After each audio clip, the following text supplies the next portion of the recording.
Good evening, folks. It's good to be back. Hope you are doing great, staying purposeful, and keeping healthy.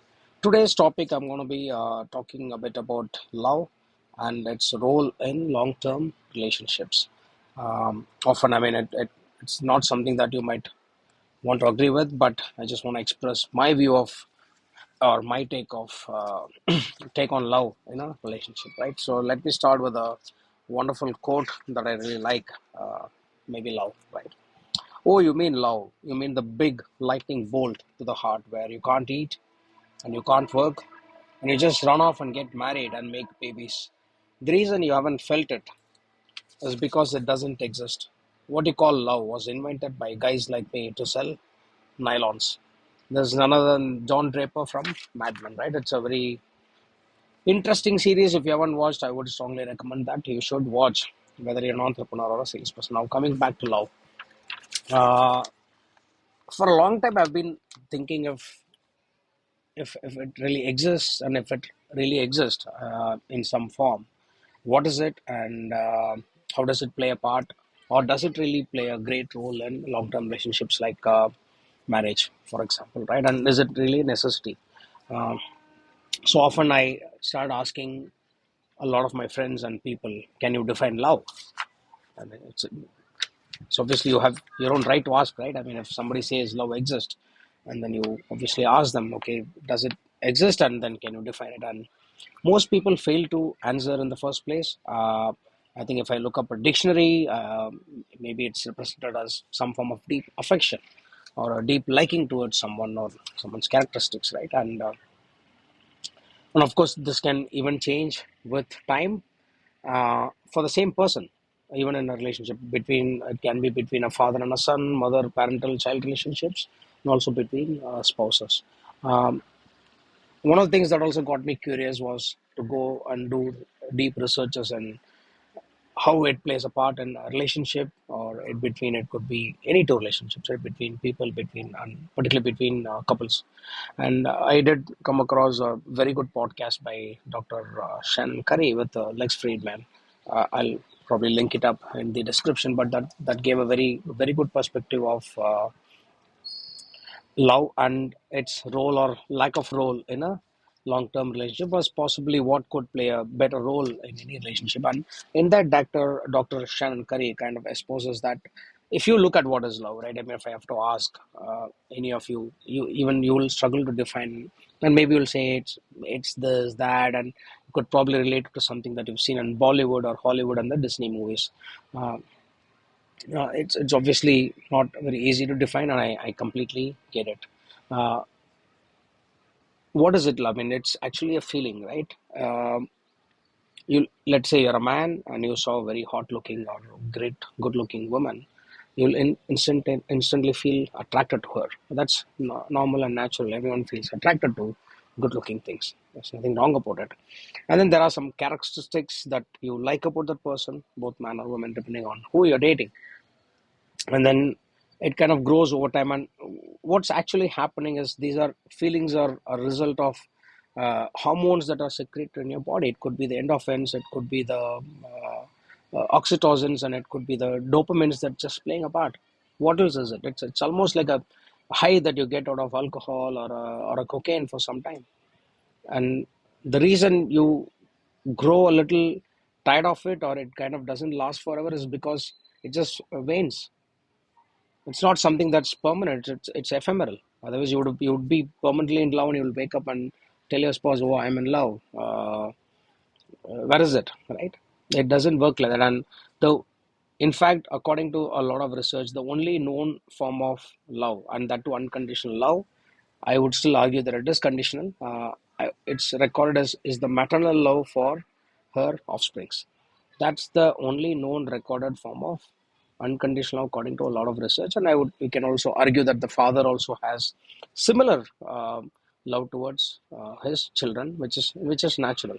But that apart, this thing between a man and a woman, married, long-term relationship, love is, it's okay if it's there. I'm not saying if it's not there, it just forms the foundation. I'm just saying that lack of it doesn't really affect the outcomes of a long-term relationship, which is why if you look at a country like India, where or some countries where arranged marriages were the norms till, let's say, even 20 years back, it didn't really matter. People didn't really ask if you were in love. I mean, you hardly saw the girl a couple of times, and the girl saw you a couple of times, if you were lucky, that is, right?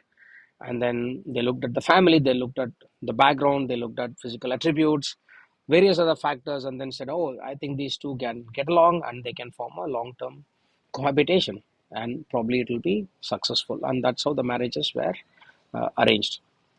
And today, if you look at the Western culture, if people argue that, oh, love really exists, just that you don't understand what this is, something that I hear from my wife. A lot of people, and particularly women, they just, I think, love that dreamy feeling of, oh, I am in love. It's wonderful. Yeah, okay, live in that cuckoo land. That's fine, right? Now, if let's say love was real and it lasted forever between, let's say, couples who were in love at some stage in life, which was due to, let's say, your chemical reactions and hormones in your body, your love marriages won't fail. You would continuously be in love. Why is it that 50-60% of the marriages in US and, let's say, all developed countries are failing? And the same thing that's happening in our country too, isn't it? Nobody's able to explain that. And in fact, love marriages have higher percentages of divorces.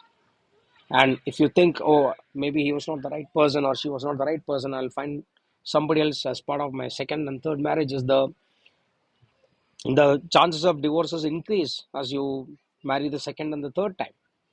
That's simply how it is. Whereas arranged marriages tend to have a better outcome because people are not just basing it on love. It's just focused on longevity. And one of the, there are many parameters which kind of helps you carry a long-term bond and long-term relationship. One of it is the number of, let's say, positive to negative emotions or interactions that you have with your spouse in a day. And according to research, I think somewhere between 5 to 1 and less than 11 to 1 positive to negative interactions per day is supposedly leading to a healthier, happier relationship, right? And by these positive interactions, it doesn't have to be extravagant, like giving flower or doing something outlandish or having sex, but it could be small things like, maybe keeping a bag or, keeping the vessel in the kitchen, for example, or the wife packing the lunch bag for you, or some small gestures that, make you feel good. These are positive interactions. And in a relationship, you're supposed to even have negative emotions or negative interactions. Otherwise, the relationship doesn't last. We can have a separate podcast on these interactions, or what makes a marriage tick, or how does it really last for a long time. But that's a separate topic. When it comes to just from this specific purpose of love, my argument is that we shouldn't be basing relationships just on this factor, right? And a lot of times, my wife would ask me, do you love me? I mean, I've never asked her, for example, right? Because for most men, it doesn't seem to matter. We are not wired that way. Most women find it difficult to accept. Most men don't tell it out, but I'm telling you the truth. It doesn't matter to us. Once we commit that, okay, she's my wife, we just want to run through it, right? And whereas it's usually the women who would actually break the relationships, right? 70-75% of divorces are initiated by women in general, on average, right? And that's because, they get emotional and they also say, oh, he doesn't love me anymore. I don't feel the connection. What are you basing it on? Right? Because you're basically saying, oh, I need emotional connect, or you need love. I don't feel that anyway. It's a feeling, right? That's why you're saying love is essential. But it doesn't really matter. I mean, if it's there, it's great. If you feel that affection, deep affection for each other, fantastic, great. But if it's not there, it's fine. And most men don't get it any which way. That's part of life. Yeah. And specifically in general, you also, I think, the word of advice I would give to men and in general is to first figure a way to improve yourself and be happy with what you are. Why else would a girl want to spend time with you? If you're a very sad, insufferable person, a woman is not destined to spend a lot of time with you, because you're just a boring, insufferable human being. So one of the fundamental things people have to do in relationships is to be their best version, which means you have to work hard to be the best version that you are. This is a myth that, oh, I'm just, people should like me for who I am. No, sorry. People don't like you for who you are all the time. It doesn't, the world doesn't work that way. You have to be likable. If you're a man, yes, you have to work hard. you have to look presentable. You have to be on a track with hygiene. You have to be articulate. You have to be confident. You can't just expect a girl to just like you just because you're a man, right? You can't just demand respect in the same way, right? And so if you're basing a long-term relationship based on feelings which are ephemeral like love, it's not bound to work, right?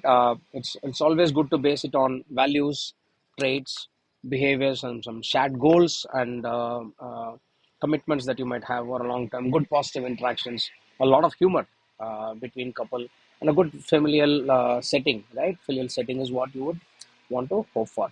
Um, was another interesting comment that Charles Bukowski made, and he said like this: "Love is kind of like when you see a fog in the morning. When you wake up before the sun comes out, it's a little while, just a little while, and then it burns away. Love is a fog that burns with the first daylight of reality."